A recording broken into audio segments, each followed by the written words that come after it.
Uvalde Radio, it's your concert station. Robert Miguel here with you with your official Cory Morrow concert warm-up back to 2005 from Nothing Left to Hide, Beat of Your Heart. That's what I'm pretty certain you might hear live tonight if you go to House Pasture in beautiful Concan, Texas for the Cory Morrow concert. And here to confirm or deny, I've got Mr. Cory Morrow on the phone right now.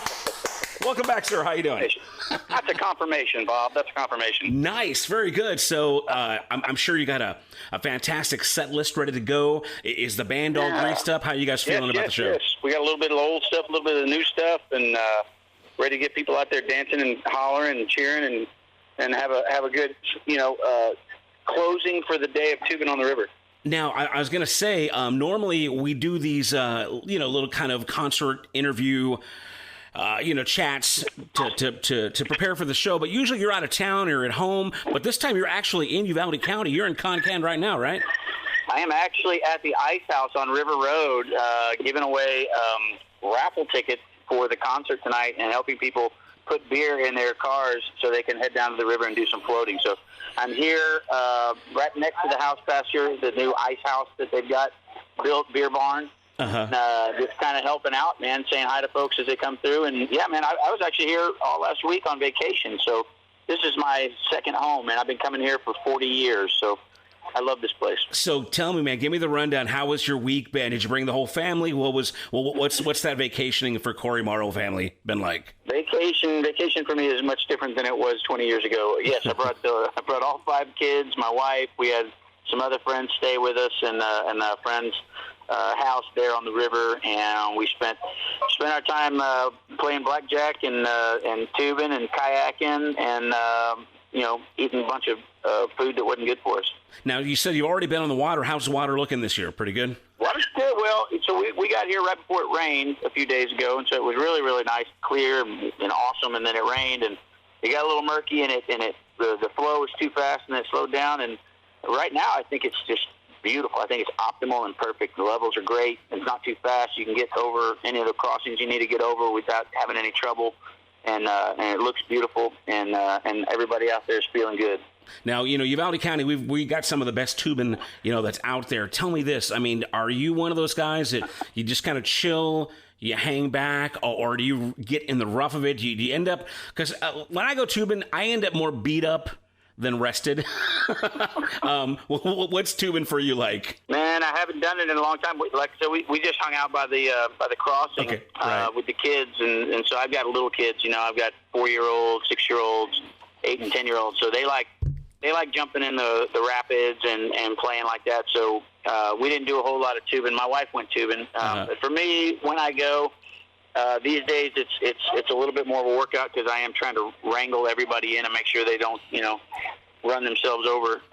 No, it's absolutely, it can be hard work, and that's how I'm thinking in the back of my mind. I'm like, man, you got a show coming up, how that can be risky, because you can get beat up pretty good. Just saying. That's right. So I like to just keep it nice and easy. I just like to go with the flow and get a little sun and not get myself too worked up. So, Cory, I'm really excited because, the state is, a lot more open than it was, in the last year or so. I'm sure you went a little stir crazy on not being able to do this. I mean, I know you did some solo acoustic Facebook Live, kind of more intimate stuff, but you got to be jazzed that, you're actually able to do these bigger shows and then festival shows and whatnot. What's that touring and show landscape looking like compared to, say, last year? Well, clearly last year was just an anomaly, and we had, everybody stayed home, but we made the best of it, and we took advantage of the time that we have with our kids and friends and things like that, in making the calls that to get a hold of the folks that you haven't talked to in a long time, and sort of try to repair relationships and help people get through the difficult times. So, but as far as work, there wasn't much, so we just did the best we could. But now that it's opening back up, we're getting more shows, and it's just amazing to see faces again, and to be able to give people hugs and to just kind of get back out in the landscape of live music and being able to have interactions with folks. And I enjoy the time that I get to spend with people after the show and before the show, and I just get to sit and talk and hear their story and hear about what's going on in their lives as much or more than I actually do music, which is saying a lot, because playing the music for a living is this time right now. Everybody's coming back out. They're getting out of their house. They're coming out to see live shows. They're going tubing. They're doing things. it's beautiful. I'm enjoying it a whole lot.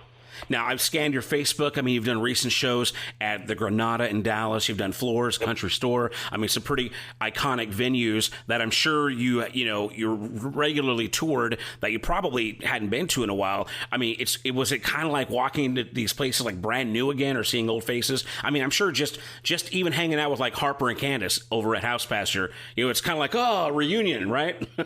Yeah, exactly. Being able to see people's faces is just a relief, And it's a little different. Most of the places we played, their seating arrangements are different because they're still trying to maintain what they're supposed to maintain as far as regulations and rules. But it's a little bit of changes here and there, and a lot of them have done renovations, and taken the time off to make things better, so that when things do pick back up, they're gonna be able to make the time for the folks that are coming to see shows that much more enjoyable. Like, for instance, over here at the House Pasture, they've got a new Ice House drive-through beer barn right out front. It's the Ice House on the River Road, and they just put that thing up, and people are coming through left and right, and you got a whole new landscape now. That's got to be a gold mine for them, too, by the way. That's awesome. Again, we're talking to Cory Morrow. The show is tonight at House Pasture Cattle Company in Concan. I'm sure it's going to be sold out. I mean, if not sold out, very close. So get your tickets now at housepasture.com if you can. We're going to give away some free tickets here within this half hour during our Cory Morrow concert warm-up block. And then, of course, Cory, your guys are raffling off some at the Ice House over there on that end, too. That's right. Free raffle ticket. If you come through the Ice House right now today, anytime today, and you buy something, then you get a free raffle ticket to enter to win tickets for the show tonight. Not too shabby at all. So let's go ahead and talk about the music. I know that Whiskey and Pride, I mean, that's not exactly a new record anymore. You got several hit singles off that bad boy. I know that we spoke last year, and I know you said you were getting a lot closer to your guitar. You felt like you were being able to kind of craft your own kind of solo material writing a little bit better. Yep. What is the new material looking like, and what kind of ETA can your fans expect on brand new Cory Morrow? I'm really trying to go back to the roots, man. I've been listening to a lot of Waylon Jennings, Merle Haggard. I'm trying to go back and listen to the stuff like J. Jeff Walker, to the things that I listened to when I first started playing music, and see what my ears hear now. And see what I'm inspired to write from it. And I'm trying to. So when you relearn those songs and practice playing them and singing them, then that sort of inspires you and pushes you to start writing in that vein, in that direction, in that style. And so that's kind of why I'm doing that, because I feel like I've gone another direction with my music, and I think it's good.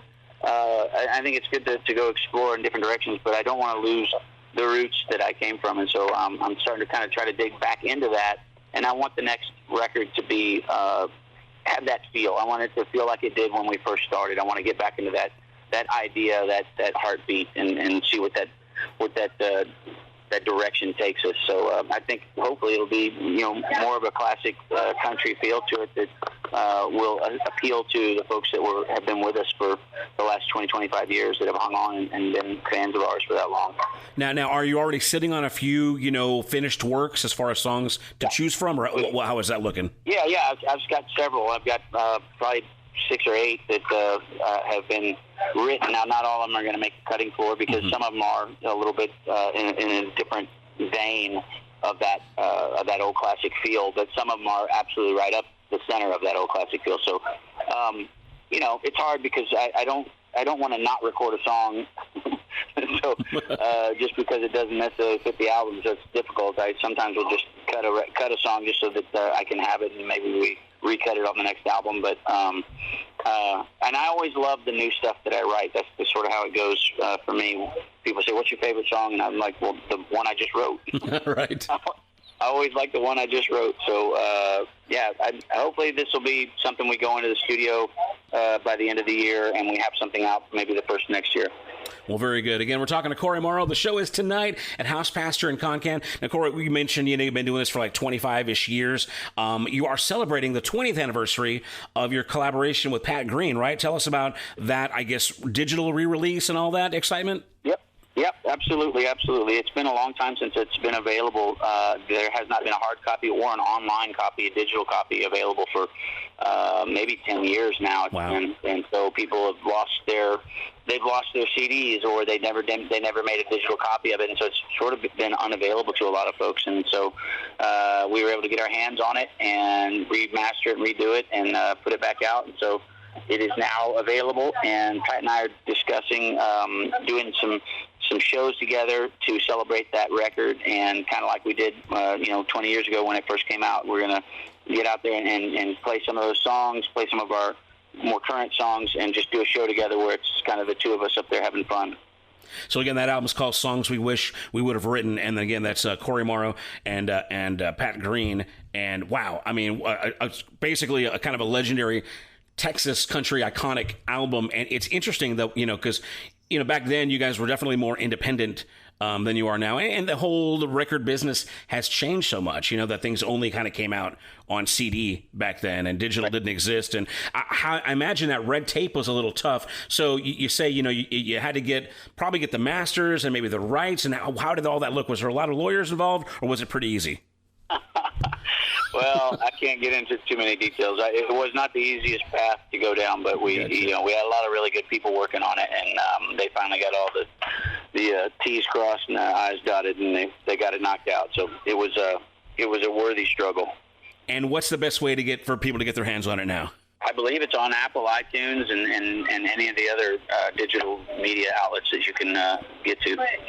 Well, right on. Again, Cory Morrow, man, thanks so much for taking a few minutes of time to, and especially because we're kind of honing in on your vacation time here. Is there any other news we need to know about as we get ready for the show tonight? I'll be in Schlitterbahn next week. I don't know if that's news for anybody. Oh, and my wife and I are not pregnant, so that's news. All right. Well, very good, man. Well, let's go ahead and get back into some music. And again, I'm giving away a pair of tickets to the show tonight here within the next 15, 20 minutes or so. Let's go ahead and let's take this outside. I think that's a kind of a great song for the summer and for all those getting out to see it, House Pasture. Cory, I had one final question, man, because I thought it was kind of, I know that you've got a deep faith, and we've been talking about that for years now. Have you ever considered making like a full-on gospel record just before we let you go? Yeah, man, it's been thrown out a ton, and I just don't know where. I haven't been led there yet. I'm still writing in that vein. I still let that lead me when I write, but we haven't actually sat down to really think about or draw out what that would look like. So it's always on the table, and I think that if God leads me that direction, we're absolutely going to do it. So I think you saying that probably to me is sort of a little bit of a nudge. So I'm going to start praying about it and see what happens, man. Well, we're going to go. And the reason I ask is because I recently had an interview with John Conley, and he was talking about how there's just not enough faith and enough gospel in mainstream music. And earlier this year, Carrie Underwood put out a pretty fantastic straight up gospel record, and it got me thinking. It's like there was a time when mainstream artists put out gospel records on the regular, going back to Elvis, and you just don't see that anymore. There's definitely, and I just feel like artists like yourselves, people, with a platform, I think I thought it was very interesting when Carrie decided to do a full, not like a watered down, she's doing like hymns, old school. Yeah. And I kind of found a new level of respect for her. And again, that's just kind of been on my heart, so I just take the opportunity to ask you folks when I get a chance to. So anyway, I'd love to see that, and I'm sure a lot of your fans would. But again, Cory Morrow, big show tonight. Get on out there to see him in House Pasture in Concan. Man, you enjoy the rest of your time with the family and your time here in Uvalde County. Let's go ahead and do this one. Let's take this outside on your concert station, Uvalde Radio. Thank you, Cory. We appreciate you, sir. Thank you, brother. Appreciate you.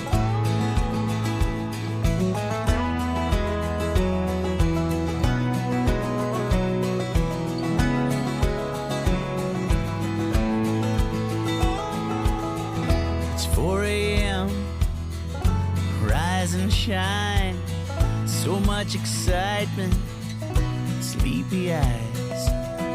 The world looks different when you watch it come alive.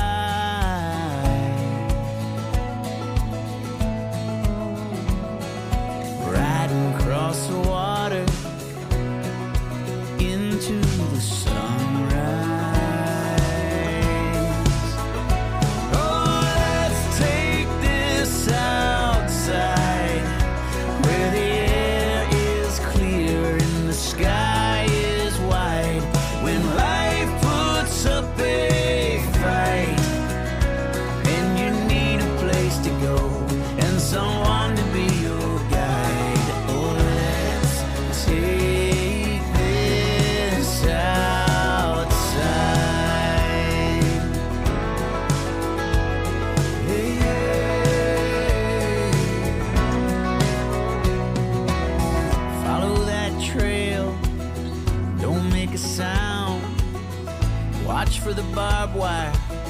barrel to the ground.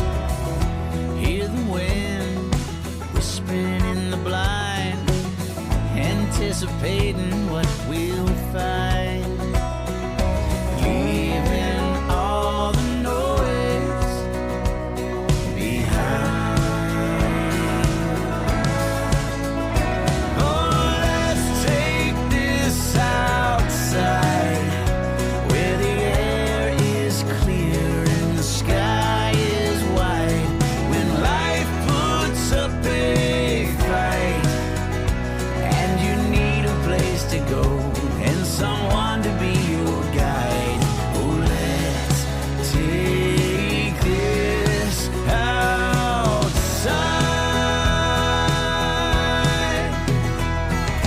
This must be the place. I can see my Father's face and feel His warm embrace. I can hear Him say, let's take this outside, where the air is clear and the sky is wide. When life puts up a fight and you need a place to go and someone to be your guide. Oh, let's take this outside, where the air is clear and the sky